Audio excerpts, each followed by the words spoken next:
You cannot make this up, man. Cannot make it up. All of a sudden, we're getting news. Caitlin Clark suffered a bone bruise in her ankle while working out in Phoenix. 2 weeks ago. 2 weeks ago. The Indiana Fever have got themselves a problem. They got themselves a real problem after, of course, we found out that Caitlin Clark suffered yet another injury literally 2 weeks to today ago. Caitlin Clark hopped in the old DeLorean, set the date to August 7th, 2025, and injured her ankle. Oh, man. This organization, man, it's being run like a mom and pop shop, bro. Like, God, like, what is going on? We have to be honest here. Is there a return timeline? So I don't think there is. The Indiana Fever have just created the biggest public relations nightmare in recent WNBA history, and honestly, they deserve every bit of the backlash headed their way. Why? Because they pulled off one of the most suspicious injury cover-ups we've ever seen in professional sports. 2 weeks after the incident supposedly happened, we're suddenly being told that Caitlin Clark suffered yet another injury on August 7th during a workout in Phoenix. But here's the kicker. Nobody bothered to report this ankle injury until the pressure started mounting on the front office for its complete lack of transparency regarding their billion-dollar superstar. The timing of this revelation feels so conveniently suspicious that even the most loyal Fever fans are beginning to ask a serious question. Can anything this organization says truly be trusted anymore? But fortunately enough for us, 13 days later, after the Fever front office feels some heat from the dark side, asking questions about what's going on with Caitlin Clark's injury, how come we haven't seen any update? We have seen absolutely zero progress. Well, now that the Fever front office is feeling that, now it's time to report on that August 7th ankle injury. Question before we even get into it, what were the odds that the Indiana Fever would miss the playoffs prior to this season taking place? And we have one reporter saying, oh, it hasn't affected her timetable to return. But we have another reporter saying it has affected her timetable to return. What are we to believe as fans? You guys need to stop jerking us around and get it together, man. This is ridiculous. The Indiana Fever's got $1 billion entity on their team. $1 billion damn dollars. And they're a bunch of clowns, a bunch of bozos. You guys look completely incompetent and unprofessional. The way this has been handled, oh, it's a joke. It's a joke. Look, and look, they can't say anything about conspiracy theories. You're complicit in creating them because you won't be open and you won't be honest. What began as simple frustration over Caitlin's extended absence has now exploded into full-blown conspiracy theories, angry demands for accountability, and fans literally calling for heads to roll in the front office. Smash that like button and drop fevered fraud in the comments because what you're about to hear will make you question everything you thought you knew about how this organization operates behind closed doors. The entire mess started when beat reporters Scott Agnes and Chloe Peterson suddenly decided to reveal this so-called mystery ankle injury that supposedly occurred 2 weeks ago. And the way their reports came out so perfectly coordinated feels a lot more like damage control than actual journalism. According to their stories, Caitlin tweaked her left ankle during a workout on August 7th and suffered what they're calling a very mild bone bruise, one that somehow doesn't affect her return timeline from the groin injury. But here's what reeks of desperation. If this injury was so minor and meaningless, then why are we only just hearing about it now?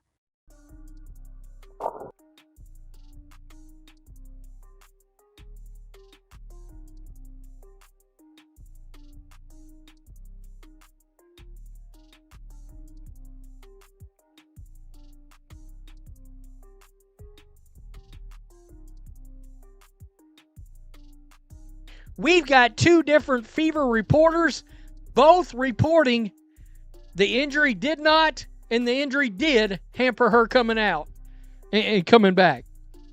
Which is it? It obviously hampered her coming back. Let's take a look at the conflicting stories from the reporters. On one account, we have Chloe Peterson coming out and saying that the Caitlin Clark ankle injury does not affect her timeline. Scott Agnes is saying the complete opposite. He said the injury has impacted, the ankle injury has impacted her availability. We have Chloe Peterson saying it doesn't. We have Scott Agnes saying it does. As fans, we don't know what the hell to believe. These are both individuals who just kind of popped up out of nowhere. Hey, mystery injury suddenly happened 13 days ago. Please stop criticizing the Fever front office. Look over here. Look over here. But why did it take intense public pressure and criticism of the front office's communication for this information to suddenly appear in the news cycle? The most insulting part of this entire cover-up attempt is how these reporters are trying to have it both ways, claiming that Caitlin's ankle injury somehow both does and doesn't affect her recovery timeline. Scott Agnes reports that this setback is delaying her return, while Chloe Peterson insists it has no effect whatsoever. So which is it? Either the injury matters or it doesn't. You can't sit there with a straight face and tell fans that both versions are true. The fact that even the reporters covering this story can't get their facts straight tells you everything you need to know about how rushed and coordinated this damage control effort really is. What makes it even more suspicious is the complete radio silence from the Fever organization for weeks, followed by this sudden flood of conveniently timed information right after fans and media began demanding real answers about Caitlin's status. For over a month, all we've heard are vague statements, day-to-day making progress, but never a concrete timeline or meaningful update. Then, almost magically, once the pressure reaches a boiling point and people start questioning the front office's competence, we get this detailed revelation about an injury that supposedly happened 2 weeks ago but somehow wasn't worth mentioning until now. And I don't even think these reporters are all getting the same information. Either that or they're just lying, telling contradicting stories. At first, she was a game time decision, right? And then, this is before the All-Star game. Then they said she's questionable for the All-Star game. Just for her to then pull out of the three-point shootout in the All-Star game the day before. Then they did a whole nother test and scanning and all that, and they said it was no more damage. They were hopeful she'd be back this week. This is in the beginning of August. They was hoping to have her back that week, and she had been doing sprints and on-court work, etc. But you're saying it's multiple weeks away. What's the truth? She was day to day. She got injured. I don't know the exact date, but let's just say she got injured July the 14th. It was in and around that date. On July the 15th, she was listed as questionable. It's the 20th of August, and now we've got a random injury being reported from 2 weeks ago. What was the payout for somebody that said, if the Indiana Fever don't make the playoffs, and they submitted that ticket on FanDuel, DraftKings, the Borgata, the Hard Rock, whatever, what's the payout on a bet like that? How much is how much is the individual who put that bet out going to make? How much is Stephanie White? How much is the individual that was so smart and thought ahead to know that some of this stuff was going to transpire? I've said, I was saying Larry Bird for coach. No, hire Larry Bird as the team president. Hire Mark Jackson as the coach. Or Bill Laimbeer. Get some NBA people in there that have no connection or agenda to this league, personally or professionally. The video evidence now circulating makes this entire story even more absurd, because we can literally see what looks like a coach stepping on Caitlin's ankle during practice. Her immediate reaction makes it clear this wasn't just some minor incident being blown out of proportion. If you watch closely, Caitlin instantly grabs her ankle and shows obvious signs of pain, while Chloe Bibby's reaction suggests she knew exactly which ankle was bothering her teammate. So what does that leave us with? Either this coaching staff is so incompetent that they're accidentally injuring their billion-dollar superstar during practice, or the injury is far more serious than they're admitting, and the so-called timeline excuse is nothing more than another desperate attempt to cover up their mismanagement. With the injury, and now got stepped on by the coach, and I think she's going to be all right based upon the grin on her face, but... So clearly, she has a mild bone bruise, and her coach stepped on her ankle. Oh my God, imagine. A bruise in her left ankle. Oh my God. She might have re-aggravated a damn ankle injury when her coach stepped on it. And she did get her ankle stepped on, and that was her left ankle that she is holding. Maybe she did actually injure her ankle in practice. And that reaction right there is the reaction of somebody who tweaked something in their ankle, has a significant bruise in their ankle, and then a light 120-pound lady steps on her foot and now she's thriving in pain, jumping around on the sidelines. Again, folks, I'm just asking questions here because this is such craziness that we're stepped on my left ankle. There's Chloe Bibby. There's Chloe Bibby looking like, oh, is that the ankle that you tweaked? Ooh, that might be the ankle that you tweaked. Ooh. The financial implications of this cover-up are staggering when you consider how many fans have spent thousands of dollars on tickets, travel, and accommodations based on the expectation that Caitlyn would be returning soon. People have flown across the country, booked hotels, and made restaurant reservations, all because the organization kept hinting she was close to coming back. Now, those same fans are realizing they've essentially been scammed by a franchise that either didn't know the truth about their star player or, worse, knew and chose to mislead for financial gain. The lack of professionalism and basic communication from this front office is embarrassing for a franchise that claims to operate at the highest level of women's basketball. When you're responsible for a player worth over $1 billion in economic impact and marketing value, you don't handle her injury status like some amateur summer league operation. You provide clear, consistent, and timely updates that allow fans to make informed decisions about their time and money. Instead, the Fever have delivered a masterclass in destroying trust through incompetence and deception. Stephanie White's attitude has only poured fuel on the fire. When asked about Caitlyn's status, she seemed annoyed that anyone would dare question her. Her sarcastic remark about whether people can see Caitlyn on the practice court completely misses the point. Fans deserve more than random glimpses, they deserve real communication. When you're managing $1 billion asset and the hopes of an entire fan base, you don't get to act like providing basic information is beneath you. It's no wonder conspiracy theories are running rampant. They didn't appear out of thin air. They're the direct result of an organization that has provided conflicting updates, withheld information, and created a vacuum of transparency. When you feed fans nothing but contradictions and conveniently timed excuses, you shouldn't be shocked when they start questioning whether anything you say is true. Some supporters are even speculating about gambling implications or deliberate season sabotage, a sign of just how badly trust has collapsed. What makes this even more infuriating is Caitlyn's history. She never missed a single game due to injury in her entire basketball career, until this season. Now, suddenly, she's plagued with a string of conveniently timed setbacks, quad, groin, and ankle injuries.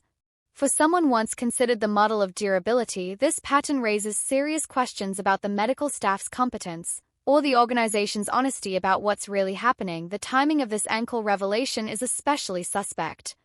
It offers the perfect excuse for why Caitlyn's return keeps getting delayed without admitting the original groin injury might have been more serious than they claimed. It's the perfect cover story. Blame the delay on a new injury rather than acknowledge a misdiagnosis or botched recovery plan.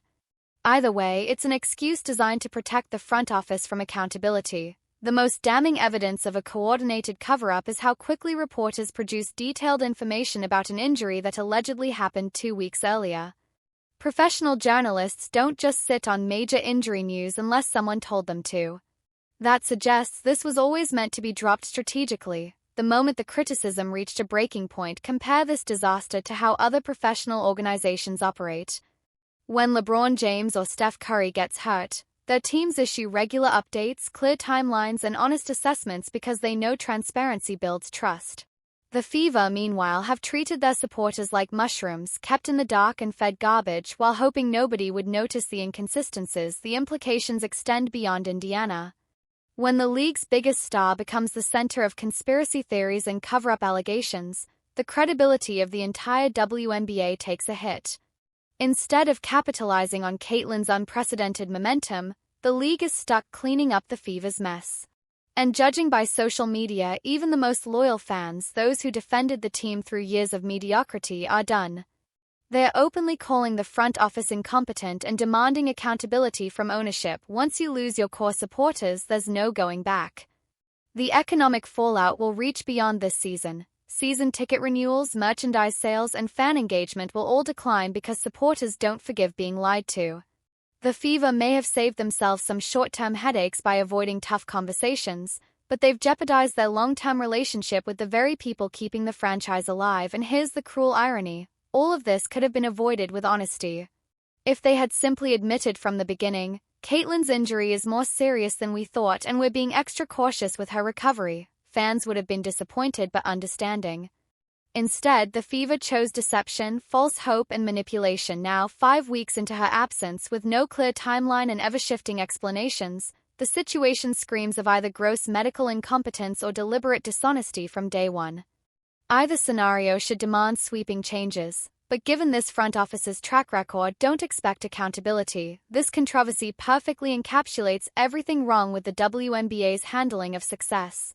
The league finally has a transcendent star who brought unprecedented attention and money to the sport, yet her own organization has fumbled the opportunity so badly that fans no longer trust a word they say. It's a textbook case of snatching defeat from the jaws of victory. The amateur hour approach becomes even clearer when you compare how the Fever handled other injuries this season. When Sydney Coulson and Ari McDonald suffered season-ending injuries on that same August 7th date, the team quickly provided detailed updates. Yet when it comes to Caitlin Clark, their most valuable player, we got silence, contradictions, and excuses. That double standard screams either deliberate deception or complete incompetence. Adding insult to injury, the organization continues trying to gaslight fans into believing their communication has been adequate. But anyone paying attention can see the opposite, a disaster of conflicting messages, shifting timelines, and arrogance. They act as if providing basic health updates on a billion-dollar player is unreasonable, when in fact it's the bare minimum. Their condescending attitude suggests they think fans are too naive to notice the obvious manipulation. Finally, the medical staff deserves equal scrutiny.